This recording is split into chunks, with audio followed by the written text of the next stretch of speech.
Okay, so, hi, welcome back to another episode of dissecting the engine of my 1978 Mercedes-Benz 450 SL.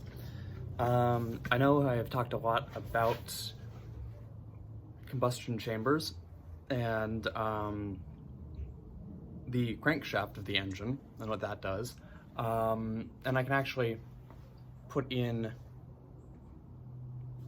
an image here kind of explaining that from a view that you can't get just by looking at the outside of it. But now I think it's time we finally look at the crankshaft. We can't actually see the inside of it, but we can see the outside of it. We can see kind of where it comes out of the front of the engine. And that is actually this thing right here. You can see that. And this thing, if the engine worked, I should be able to just push on it and turn it. But I can't because the engine doesn't work. And the engine actually, really, the engine doesn't work because I can't. It's not the other way around where I can't because the engine doesn't work. I really do believe that is the problem with this engine, which is why I'm tearing it apart, is to kind of get down to where I need to be to make that thing move again. So I've talked about the cylinders and I've talked about the pistons. When a cylinder fires, when the mixture of gas and air in it explodes, the piston pushes down onto this circle. And so there's a bar going from the piston onto the circle, but it's not on the center of the circle, it's on the side.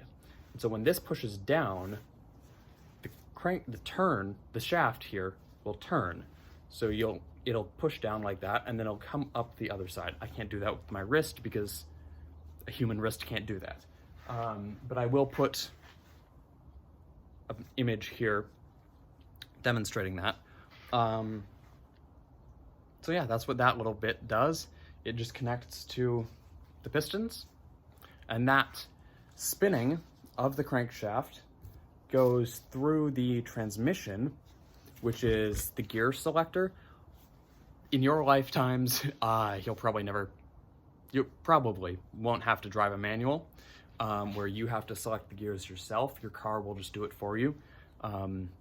This is talking to the younger kids who may be watching this, because this is a very basic level show, if you will, series.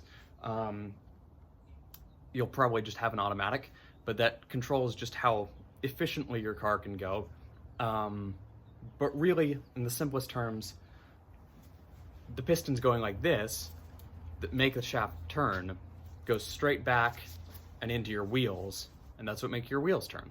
That's what makes your wheels turn. So, yeah. See you guys in the next episode.